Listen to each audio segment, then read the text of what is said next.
Good afternoon and good morning. Thank you very much for joining our webinar today, 10 Trends Shaping Compliance Technology in 2022. I'm Russ. I head up our enterprise function at ClauseMatch in London for the UK, EMEA and ASPAC region. Before we get started, we just have a few housekeeping items to share. All attendees, except the panelists, are muted. So if you do have any questions, please can you put them in the Q&A box and they may be addressed at the end of the webinar. Lastly, an email with slides and this recording will be shared. In addition, we will share details and contact details afterwards if they're required. To start with, I have to use this opportunity just to talk a little bit about ClauseMatch. We wanted to share a bit about our company, obviously. We are an award-winning regulatory technology company. We're also the best in class for policy management and policy change management. We help companies to automate their compliance processes. We support organizations across the board, from large enterprises, for example, Barclays, BlackRock, and then to fintechs and smaller organizations like PensionBee and Griffin. We have offices all across the globe, from the US, UK, Singapore, and we actually support over 65 countries currently. And that's just a very short intro to ClauseMatch. If you want more information, like to contact us, please get in touch after this. Now, because we've got a very jam-packed agenda today, I'm going to do introductions to our panelists, breaking from convention. So to start with, I'm going to start with Anastasia. Anastasia is our head of product. She's based in London. She works out of our London office. From the compliance and RegTech space, we're lucky to have Roy Mandler, and he's from Shield. And we also have Cohen, who's also a RegTech expert as well. And lastly, but no means least, we have Susanna Hammond, who's a senior regulatory intelligence expert from Thomson Reuters. And with that, what we'll do is we'll kick off now with the 10 trends shaping compliance technology in 2022. So for trend one, Susanna, I'm going to hand over to you. Clarity on regulation for cryptocurrencies. And let me just say, we really do need that clarity. I mean, we've got an absolute patchwork quilt of under and overlapping approaches around the world. I mean, just in the last, week or 10 days, we've got Spain, Singapore, UK, all coming out with rules on advertising cryptos. We've got the Russian Central Bank issuing a consultation paper proposing the ban on issuance, use and mining of cryptocurrencies, whilst also talking about the digital ruble. Okay, we have all of that restricting cryptos potentially. On the other side of the pond, we have Matt Damon in an extremely glossy ad advertising cryptos. I think that really does highlight there is a huge amount in the crypto space that we need clarity on. We need regulatory certainty on, we need cyber resilience as a key feature in all of this. And that's before we even get into the investment risk issues, as we've seen that the markets have, broadly speaking, tanked in cryptos. So as a vignette, huge amount of work needs to be done. I'll leave you with a quote from Madame Lagarde, who's the head of the ECB. She said, "There's no such thing as cryptocurrencies, there are only crypto assets," which I think would be news to a lot of crypto manufacturers. So it is all to play for. And the one thing I would say is firms need to engage with the regulators on this, because the last thing we need is bad regulation on cryptos. Thank you very much, Susanna. I'm personally addicted to Coinbase, so you can give me some tips afterwards. We'll move on to the second trend, and thank you for being very succinct, Susanna. That's brilliant. Trend two, collaboration from industry stakeholders is driving integration between GRC systems. That's over to our head of product, Anastasia.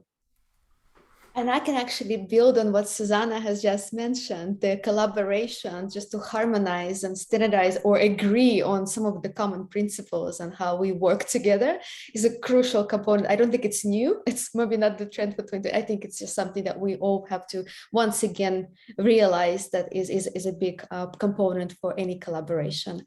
But with that said, from my perspective, obviously, I would the topic of collaboration across industry stakeholders in order to achieve compliance is really dear to my heart, because when I look at it, what I'm seeing is we have such massive problems and issues and challenges we want to solve as an industry, as a world, as a community.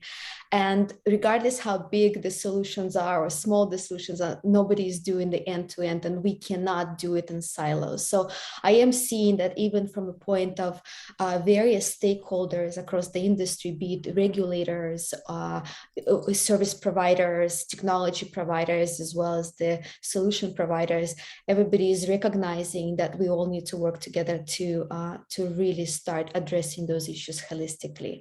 So what I'm really seeing, and even actually COVID was a great example where we are seeing that all of these requirements and all of the objectives and all of the regulations and all of the standards that businesses are trying to meet, doing it remotely, doing it in silo, doing it in severed systems is just not going to work. So what I've been seeing is, what I think the trend is going to continue and grow going forward, is that we're going to have more and more participants collaborate. And when we talk about participants collaborating, it's not just collaborating as a working group, as coming together, sharing ideas and thoughts.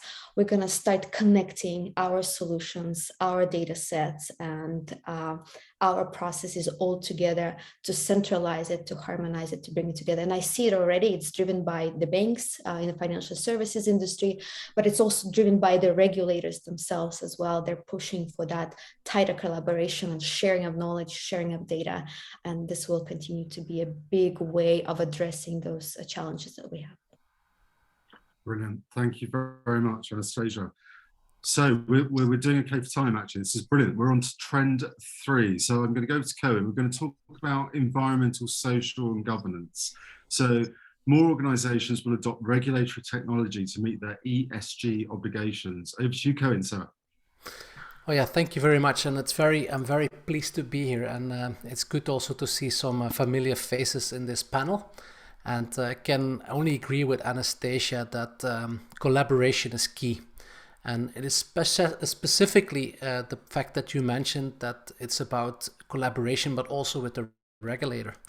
And for me, that is something that is extremely important here in this ESG topic, because I'm from Europe, I'm based in Belgium, and what you see in Europe is that the European community or the union has put a stake in the ground that by 2050 they will be climate neutral. And in order to get there, they put out regulations, but those regulations are not going 100% in parallel, which make it extremely difficult for banks. If I look at MiFID requirements that we have to apply to our customers, it's just tough because things are happening and you don't have all the elements together. So the idea of collaboration and going for a common goal is for me so important, especially in the ESG part as well.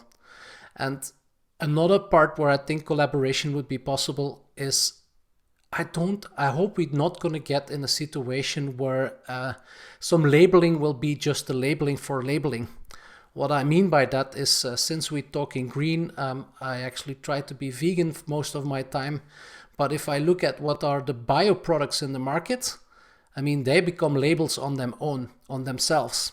And I think that's really a trapfall that we have also in the ESG area, is that we'll need to be able to get like a common ground, a common definition with the industry, what we're going to label and how we're going to bring it forward. Because otherwise, if we bring this into MiFID as being transparent for the end customer and ensuring that they make the right investments, I have a little bit of a doubt that we might even make it more complex going forward.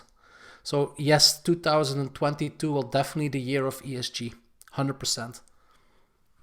Thank you very much, Cohen. That's amazing, very insightful as well. Thank you very much. Trend 4. I'm going to say a few lines on this myself, if you'll allow me.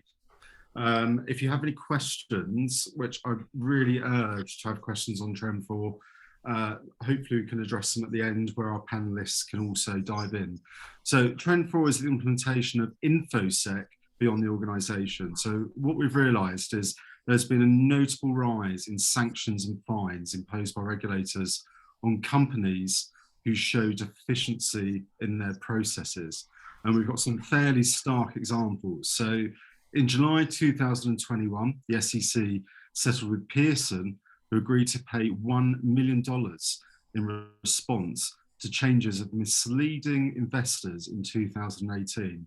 Also, more recently, in December 2021, HSBC, of all, were actually fined $85 million for failings in its anti-money laundering processes. As a result of all this, vendor risk management and third-party risk management policies now must be included in any sound InfoSec program. And I'd really like, for those of you attending today, if you've got any questions or input onto that for us to address at the end, please do. That would be great. We're going to move on to Trend 5. So Trend 5 is applying artificial intelligence and machine learning to automate regulatory management. And I think that's you, Roy. Yes, indeed. So hi, everyone.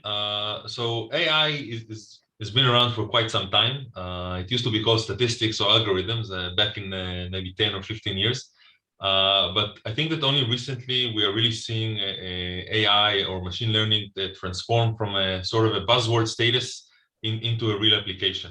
And we're seeing AI usages across all domains, I think, in the industry, especially in RegTech as well, be it AML, KYC, trade surveillance, and of course, communication surveillance, which is where also Shield is operating.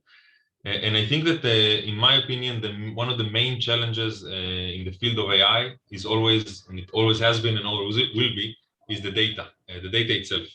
I think that historically, financial services had a relatively poor data quality in terms of what they save and where they save it. Most of it was siloed, so the data was not able to sort of correlate it together. It was very hard to match between systems, maybe trade surveillance and communication and things like that.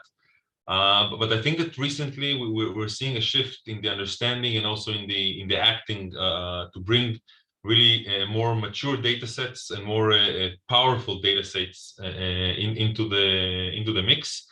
And I think that once those data sets will be in action, the usage of AI and machine learning will bring a lot of automation mainly into the application to try and mimic the human interaction and human understanding of the data. And we'll see a very big jump in the field. Thank you, Roy. I'm abusing my position here, everyone. I can ask a question before you will get yours answered. Do you think there's any ethical boundaries or ethical aspects as well, Roy, that come into using artificial intelligence and machine learning? So again, it comes back to the data. If your data is really across all of the different, genders, races, and all of that, and it really your data represents the real world, then I think the ethical questions are able to sort of mitigate themselves. If your data only constitutes of what you know or what you want to put in, then you have potentially biases and things like that when you train the model, because in the end AI is only as good as the data you train it on. It's not real magic. A lot of people try to sell it as magic, but it's not.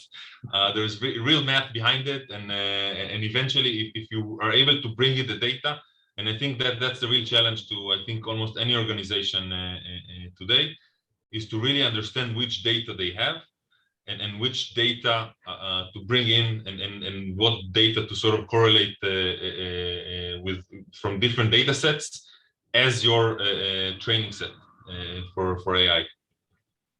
Yeah, brilliant. Thank you very much for that. That's really good. We're going to move on. Trend 6. Now we've got Roy and Susanna who are going to both do this, and we are actually doing really well time-wise, so we can relax the time constraints a little bit, so you can talk a bit more freely, Suzanne and Roy. So with Trend 6 is the rising usage of technology to demonstrate compliance that will result in more RegTech companies. This is very pertinent to our own company, Clause Match, and many of those listening today. So yeah, let's dive into that, please. So yeah, first of all, obviously it's close to Shield as well as a RegTech company. I think back in 2020, the FCA had an article named RegTech a watershed moment due to COVID. And I think that 2 years later, obviously with the pandemic still very much alive and kicking and affecting all of us, we're all talking probably from our homes at the moment and not our offices. I think we're seeing just exactly that it is happening. I think that where there is a demand, there will be supply. Bigger budgets, obviously, across both from the demand from the regulators, but also the budgets that the banks or financial companies are willing to put. This is what will drive, obviously, more RegTech companies and more solutions.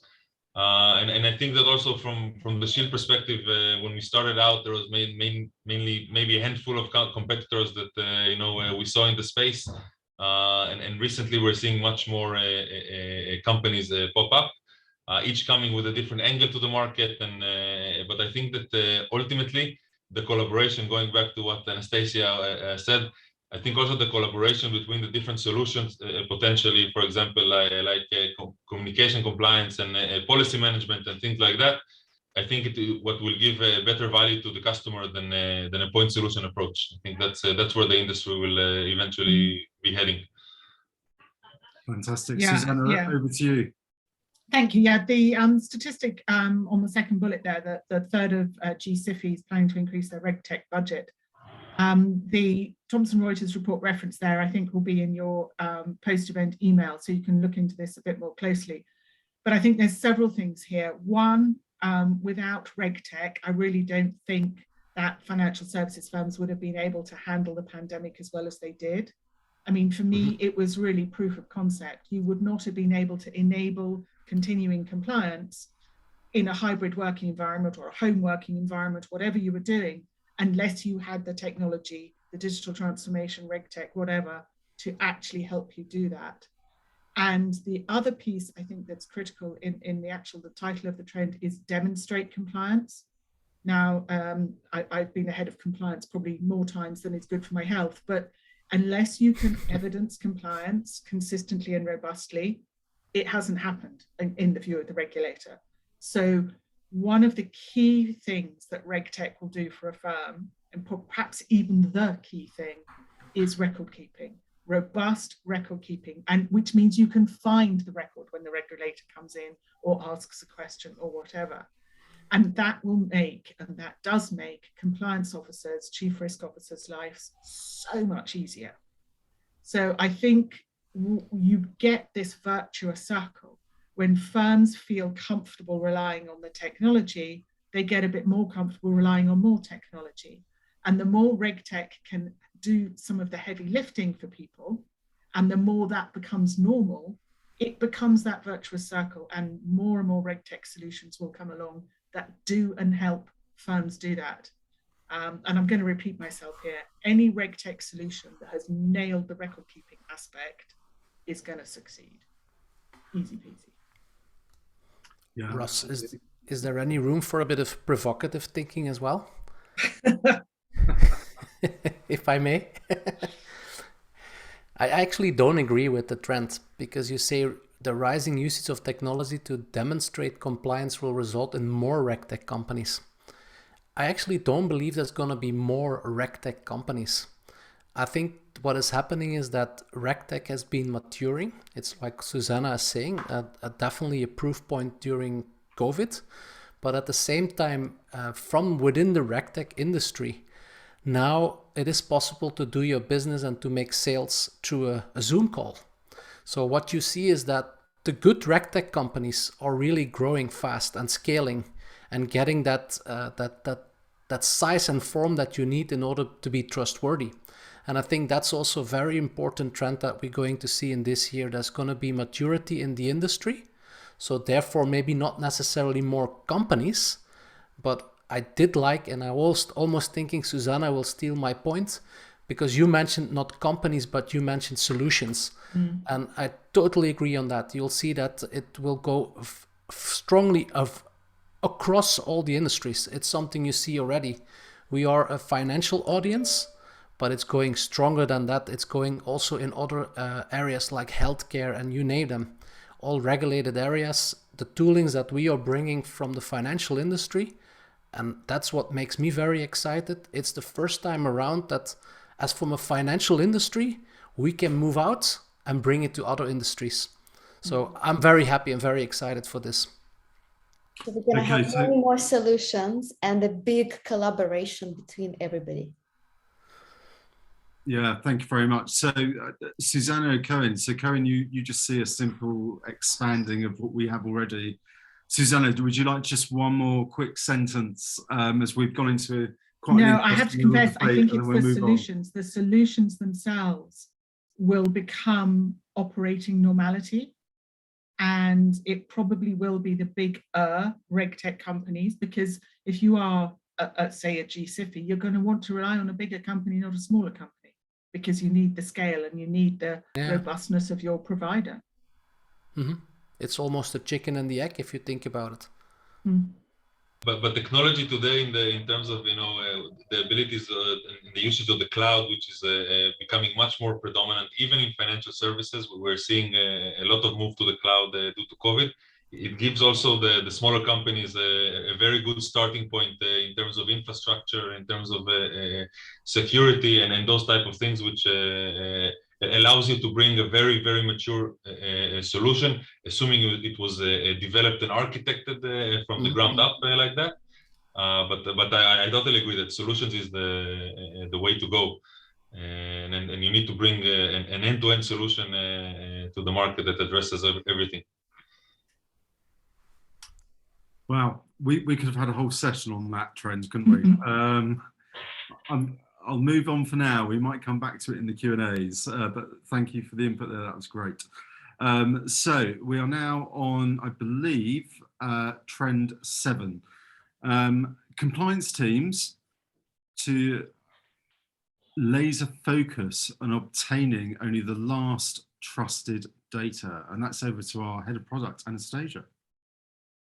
So as a data management practitioner, this particular trend is dear to my heart. Over the years, we all have been as leading roles in organizations. We all talk about data-driven decision-making. And a lot of times it's all about, okay, well, what is the data? And obviously, over the years, we became, as an industry, just general, I'm generalizing, organizations are becoming better and better at collecting more and more data. And actually, this is what attracted me to join Closematch, because Closematch effectively, through its tool, was collecting another or brand new data set that no one else had, but that evidences and allows to provide a record of compliance. So it's really interesting how we as an industry maturing in our collection of data. But I also feel that with all of these capabilities, maybe we went from one extreme to another where we didn't have enough data to now we have so much data. What are we really doing with this, and why do we really need all of this? And I was looking the other day at this report that RiskConnect recently published. It's a benchmark report, and it was really interesting. One of the figures that struck the most to me was that 36% of the people surveyed actually said that they were not using or finding value in all of the data that they had, because it wasn't really demonstrating sufficient return for them as an organization. So going from no data to lots of data, I now start thinking that, well, the trend really is, well, what data do we really need? And what answers are we really trying to answer? And what data is really meaningful to us? So I'm also thinking about the meaning of data, the purpose of data, and then also obviously the accuracy of data. Are we really truly capturing the right data to help us answer the questions that we're really trying to answer? And further to build on that, is the data that we're collecting telling us about the past? But how about the future? How can we look into the future and help our data drive the decision-making forward? So that's really interesting, Anastasia. So with all the data we're collecting, so at the moment it feels like we're just harvesting everything we can get. I was at the conference, yeah, sorry, Russ, I interrupted. I was at the conference a couple of months ago, and it was really interesting because they were talking about the fact that actually out of all the data we collect, we really probably use between 15 to 30% of that data. And even then, do we really understand why we're using it? And then you start throwing in all of this ESG topics. And well, if we don't really use 70% of the data, but we are storing it and we are we're putting into the servers and we're putting electricity into those servers, and do we really need to put such an impact on the environment for storing all of this information, because we just don't know if it's going to come in handy 2 months from now? So it's a little challenge to that as well. I think it's relating to what I said earlier. I think that a lot of the time, and again, data science is one of the maybe sought out practices today, and to get good people on data, it's to see the connection between the data and to understand how I can take data from let's say trade and communication and policy and to combine it and where it intersects. It's not an easy job, especially when you handle these type of volumes. But if you get it right, it's you've done 70% of the work. Yeah. Does it tell the story, and is the story the truth, and is it helping me to do you think moving forward there may be a time when we can just concentrate on some metadata, so that's the only data that comes through, or we're always going to have this full bombardment, and then we then try and decide what we're going to do with that data afterwards? That's an open question.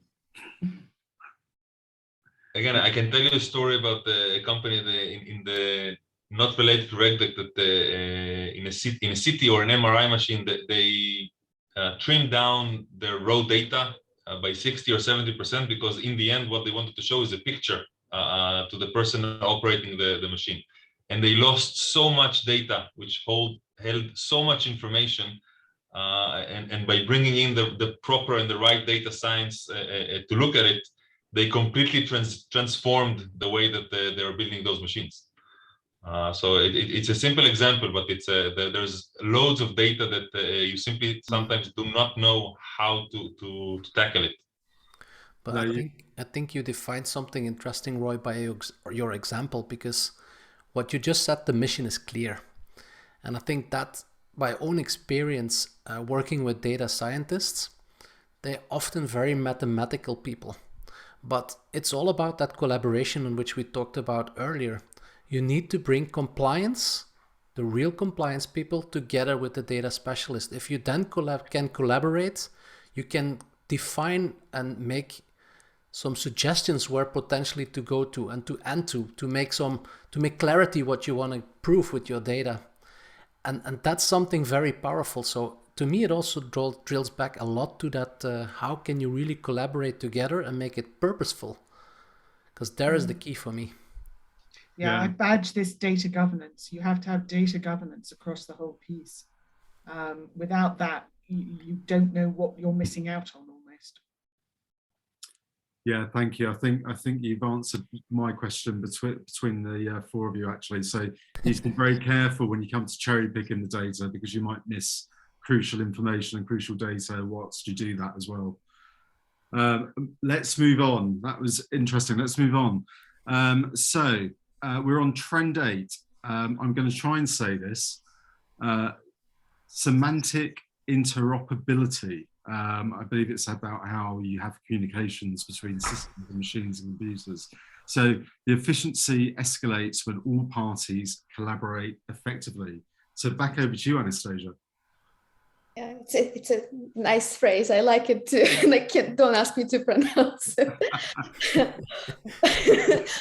But drawing back on, I think what I was trying to say was the previous trend, the past versus the future.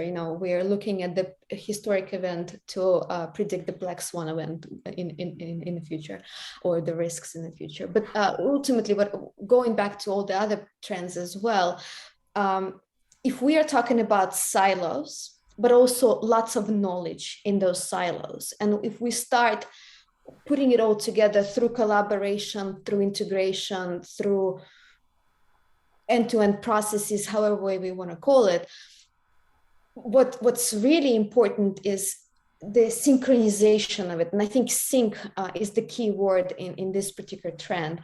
How do we as people sometimes struggle as teams to collaborate and synchronize and move forward. How do we put it all together so that when silos change, everything is still in a state of the peace, let's just call it that way, not the state of chaos, but state of peace. And I think that the trend here is really all about us synchronizing technology, synchronizing a better way of connecting the dots and using it and moving it to the state where it continuously tells us the present and the future. So I think that ultimately is going to be a big topic, be it from a people perspective, systems perspective, data perspective, any way you want to talk about it, synchronization of silos. Thank you. So you've at least made the titles that trend mean something now, and I think we all understand it, so that's good. Moving on, so we're going to talk about compliance as a competitive advantage. The reason we've come onto this, we know that as organisations look to scale, enter new markets and provide product differentiation and adaptable compliance, program is key. So I'm going to turn to our expert, Susanna, on this to spend 3 or 4 minutes walking us through this, if possible, Susanna. Yeah, this definitely is one you could have an entire webinar on. Several things. Compliance is a competitive advantage. I think is also part of a mindset thing. Firms, financial services firms, which is my speciality, need to consider their compliance function as a competitive advantage, not, the policemen or the no men or whatever. They are a competitive advantage for you. You get compliance right, for want of a better description, your life becomes enormously simpler. You're more agile, you have more strategic information to feed in, so on and so forth. The other thing I would add into the sort of bullet points on here is to just consider the sheer breadth and spread of regulatory change we are still going through. Cohen was talking about ESG. I mean, the ISSB standards, which were agreed at least in draft of COP26, that is millions upon millions of data points that compliance will be involved in, collecting, collating, reporting out. This is another thing compliance functions will be able to do. But you get that right as a competitive advantage, you're on the front foot again. Other things I would suggest, and coming back perhaps more to the technology side of things, one of the iterative things that RegTech ought to be able to do for you, if not now, then certainly in the future, is that you should so trust the output from your RegTech solution that you use that as part of your strategic decision making. Mm-hmm. And that again should be a virtuous circle that increases your competitive advantage, because you've got great data going in, even better actually information coming out rather than data. You can use that information for strategic and business planning, and that puts you in a better position, hence competitive advantage all over again. And the other thing I would weave into all of this is the skill sets you're going to need to be able to do that within the compliance function. I mean, wow, long gone the other day when IT was the lot that did tech. Everybody needs to be able to get their hands around and understand what is going on with technology. And I would suggest particularly the board as well. So what you can then have as your future is that you've got a RegTech enabled compliance function, reporting information, not just data, up to the board, to enable strategic decision-making, competitive decision-making in the sense of your competitive advantage, and the board understands what it is being told, and it asks the right questions, and it has the skill set to understand whatever limitations there are, whatever filters there are on the information, but it becomes a part of the DNA of the firm, part of the culture of the firm, part of the conduct risk of the firm, that you consider compliance as a competitive advantage. And the way that works is technologically enabled. Wow, fantastic. So I guess, Susanna, this is almost rhetorical, this question, given what you've just said. You see strong compliance as a key differentiator between firms. I would suggest if you don't have a strong compliance function in today's world, you are going to seriously struggle into the medium term. You may well be fine in the short term, but if you don't invest in your compliance function and treat it as a core business functionality, a core competency, if you like, I think your future is somewhat less advantageous than those that have invested in their compliance function. It's getting business insights from the compliance data. Exactly that. Exactly that. Being able to take the data for example, internal communications. I'm not sure being used today to generate too much of a business insight. Companies are looking at contact centers, are looking at or more outbound communication in general. But you have a lot of data that the compliance needs to go over, and it goes into the compliance function anyway. If you understand and how and implement the way, as Susanna said, with technology to use that and generate some business insights, I think that's a key thing for the future. Yeah, I mean, it's kind of compliance data in, seriously useful management information out. That will be a huge advantage for you. Fantastic. Thank you, Roy. Thank you, Susanna. Brilliant. We're going to go on to the final trend. We've got a few questions coming in as well. We will try and address them. So we're on trend 10 now. Increased digitization to help sustain innovation. And I think Cohen's going to lead on this. Amen. That was my comment. No, frankly, I think I want to start off with a quote of a dear friend of mine, Sharon Weitzman, which is very known to Roy, as he's one of his beloved colleagues. And while I was interviewing him for the RegTech book, he said, "Koen, the world has changed, and also compliance, because before COVID, when we were walking the floor as a compliance officer, we obviously have a very formal duty to make sure that we are compliant with the rules and regulations. But there was a very important non-verbal element that came into place, because you had to feel and sniff what was happening on the work floor. And this is a part that is totally not there anymore in a digital form. So therefore, I do believe that the digitalization is actually our way forward, because this would help us to bring maybe a little bit more non-verbal, a little bit more edgy stuff into our conversations, because at the end of the day, that's what we need as compliance officers. And I also thought by myself, maybe as I was lucky to have the last trend, I just want to reinvent another one. It's trend 11. And I believe this is potentially the most important one, at least from my opinion, so don't quote me on that. But I also think it's the year of the compliance officer. And why do I say that? Compliance officers have been working extremely hard over the last couple of years to cope up with all the regulations that we'll put after the crisis. And it's now a moment where you start realizing that things are falling into pieces. So I would just all advise you this year, open your eyes, be empowered, go in the market, connect with all of us in this panel, ask for a demo of all of the providers that are around the table, but open up and see what is out there, because I realized by speaking to many of them that often it is just tough to get out of your day-to-day work. But please let this be a situation where digitalization helps you, because it's easier to connect with people. Let that be a positive thing going forward. Thank you, Cohen. I can't believe you tried to shoehorn in an 11th trend there. But actually, it was an answer on David's question. Okay, Fantastic, thank you. We do have questions, so that wraps up the formal aspects of this, and we're going to go to the Q&A part of the webinar now. Should any of you send questions in from this point on and we don't get to them, we will address them and we will contact you directly, so don't worry about that. So I'm going to, without further ado, I'm going to go straight on to some of the questions. So we have one from David Cowland.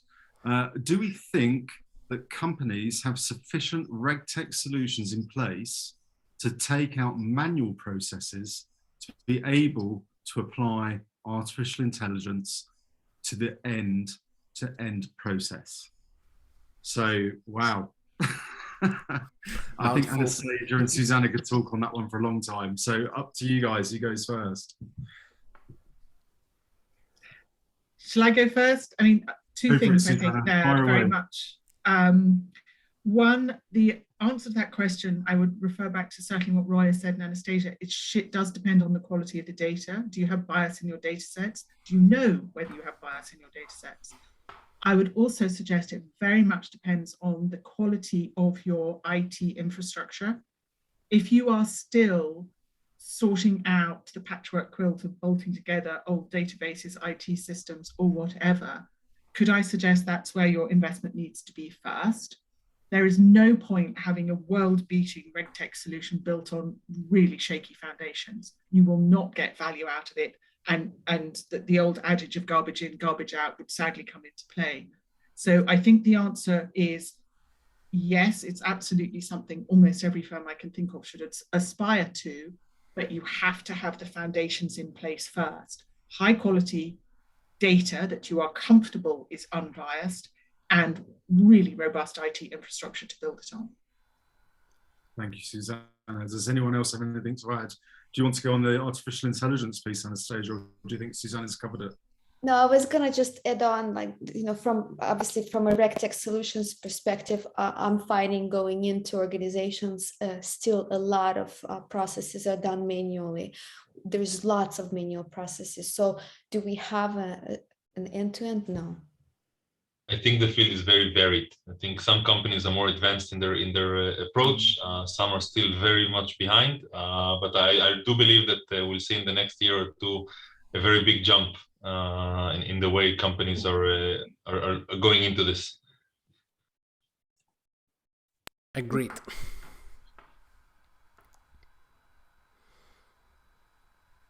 Okay, thank you very much.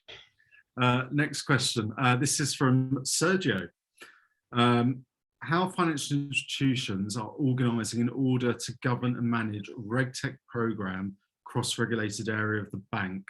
What kind of governance model are they going to adopt to manage the RegTech program? So I'll repeat that. How are financial institutions going to organise in order to govern and manage their RegTech program across the regulated area of the bank? And which kind of governance model are they going to adopt to manage that RegTech program? Maybe if I can go first maybe on this one. It's not going to be a theoretical answer because I'm not that type of person, I guess. But what struck me over the past couple of years is that within the fintech arena, there has been a lot of maturity happening in terms of, well, let me compare it like this. If 10 years ago you had an innovation team, often the benchmark of the innovation team was to get as many innovative companies into the company. And if you had more than 10, your bonus was locked. Great deal. I think now the more mature models are really defining very well, clearly, what is your problem statement.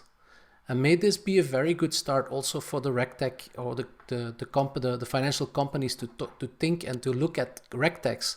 If you can define very clearly what you really want, yeah, then it's much more easy to start looking out in the market, potentially trying some of them, doing proof of concepts, and learn from it. That would be my advice, at least. I'm sure the others will have other advices. No, fantastic. Thank you for that. David, we have another one from you. Thank you very much for that. How ready are compliance teams to take advantage of these current trends that we've talked about today? And do you believe, from your own experience, do they have the mindset to actually put this change in place? I might give that to you, Susanna, to start with, if that's okay. Oh, thank you. No, I think it's back to what I was saying about skills. I think it's having confidence that you have the skill set and the culture of your firm. If your firm is, our compliance function is a competitive advantage, we are going to invest in you, we're going to invest in the people in there, invest in RegTech solutions for you. I think the answer is very positive, and I think you will have an enabled compliance function that will be able to do all this. It'll not only have the capability, it'll have the capacity to do it. I think if you've got a compliance function that has got an absolute stack of manual processes, it's underinvested in, it is, you know, sidelined, I would suggest they're not going to step out of that because they won't have the ability to. So I think it's about skills and investment and how culturally your compliance function is viewed within the firm. Mm-hmm, mm-hmm. Fantastic, thank you. And just on that note, talking about the automation, there's a really good question here. Is there any manual work that actually cannot be automated? Do you see there's to be a brick wall at some point in which the manual work cannot be automated in compliance? Or do you genuinely think that technology can automate everything?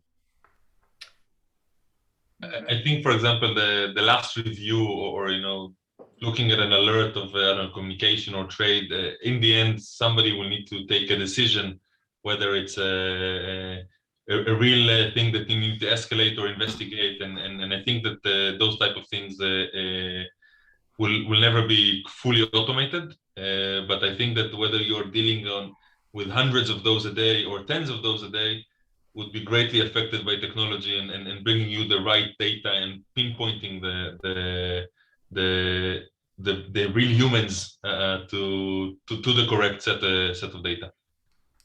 Brilliant, thank you very much. That was a great question, really insightful as well, just seeing it from a potential challenges point of view. So I'm going to address a couple more questions, and then I'm going to let everybody get back to work on this Wednesday afternoon. There's one from Kieran here. How important do you think the data network concept is? i.e., every firm needs to work on its own data. Until it's perfect and usable, Susanna, you've touched upon this many times, but how do you then know how you compare to all your peers on the market? Are you in a great place by comparison or not? Is it? So I guess what Kieran's asking, does it go by institution to institution, sector to sector? How can you compare? Is there a way you can compare? Susanna. Oh, I think, gosh, that is a very good question. I think actually comparator at the truly granular level is almost impossible because no two firms are precisely the same. Yeah. You know, you're not necessarily, it's not necessarily apples and pears, but it's, you know, two different types of apples, because your particular business activities, your particular customers, your particular approach and stance in the marketplace, that will make your data set unique to you. At least it should do. So I think as long as you can get your firm completely comfortable that you have high quality, bias-free, secure data, that's a pretty good place to be. I'm not sure how much value there would be in benchmarking, say, I don't know, SocGen with Goldman's. Really? I mean, what would that tell you? I mean, they're two different companies with two different, you know, business approaches and business activities and customers. Yeah, I hope I've understood the question properly there, but really interesting question. Yeah, no, it's a cracking question. I think one model doesn't fit all. Anastasia, you were going to say? Yeah, no, I was trying, not necessarily playing the devil's advocate, but I'm trying to think. I love this question too, and I'm thinking, well, isn't the purpose of the regulations not to find the bad apple, but to actually create a stable industry? So in that sense, if the purpose is a bit bigger, comparing notes and doing things the right way consistently across the industry maybe is actually a better way to look at it. So if one company is doing and the right things and is complying and then is performing and is achieving or driving the result, wouldn't that help the entire industry to become one? So it's almost like a principle of a utility. Can we create a utility? Yeah, I mean, if you could share best practice like that, that would be incredibly valuable. But my experience with firms is they are very, very protective of that. The question is whether the regulator. Exactly. I mean, if you know that we're back to compliance as competitive advantage. If you are a firm that's doing something really, really well, you're not going to want to share that with anybody else. That's yours.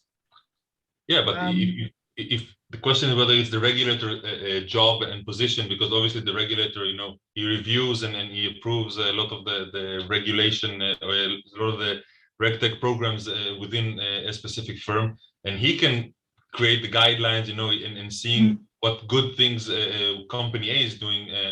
Again, it doesn't necessarily need to, like you said, it's would be proprietary information of how they do it, but which risk they cover and those type of things. I think the regulator can share that data and demand it, obviously. I think in its mandate. I also agree actually on that point. I do believe that what Anastasia was saying is right. It's about the bigger cause. And AML is a good example, because aren't we not fighting crime? And the fact that data is being collected by the regulators, by many, many different companies. I mean, it's no rocket science that if you apply advanced analytics on a bigger data set, you're more likely to find to find structured data in there. So I do believe that, we're moving into a new world where the regulator is having a different kind of approach. And I wrote a book, and some of you actually even participated in the RegTech book. And it's nice to look that, for example, in Japan, there is the regulator who actually came together with the industry, and they say that they believe that going forward with the new time, they believe in an agile lawmaking. So an iterative process together. And I do strongly believe that this is something that could help us a lot as an industry. I see Kieran is commenting in Slack as well. It looks like we're in agreement. Thank you for that. I do like that. I do like what Susanna just said there. You know, why would you share it? It's all back to that competitive advantage, Susanna. And I'm all up for a bit of competitiveness, so I liked that a lot. 2 more questions, and then we'll wrap up. So this one's a nice short question. Any thoughts on voice to text systems and the importance of monitoring them? Wow, who wants to go first? Anyone? It's very important, although I think the technology has advanced considerably. It's still not at the point where it's, I would say, economical in many ways to really bring all the voice into text. But I think it's advanced a lot in recent years, and the neural networks and the advancement of ASR systems. It's definitely going there, and I think it should be a key component of any compliance system or RegTech system to handle communication. Thank you, Roy. And finally, and I hope you all forgive me for this, because it's a chance just to talk about clause match one more time. And I'm going to head this over to you, Anastasia, so brace yourself. How does clause match solve the record-keeping challenge compared to current solutions like SharePoint? Sounds like a pitch, right? I love the question. How does clause match solve the record-keeping challenge? Turning unstructured content into unstructured text into structured content. That's a short way of saying how we do it. But the point is, that's number one. And the second one is granularity and the level of granularity you're able to achieve. And the third point is how up to date and real time it is. So really what I'm trying to say is that when we deal with risk and compliance, it's not just the voice to text, and it's not just a policy or procedure, it's how we conduct the business on a daily basis, how our employees operate on a daily basis. And a lot of this is really hard to capture. And yes, for us, from CloseWatch perspective, policies and procedures help to capture the principles and the guidelines and the standards and the best practices, and hoping that employees follow it and understand it, and it's ingrained in the day-to-day activities. What I'm trying to say is that policies is text.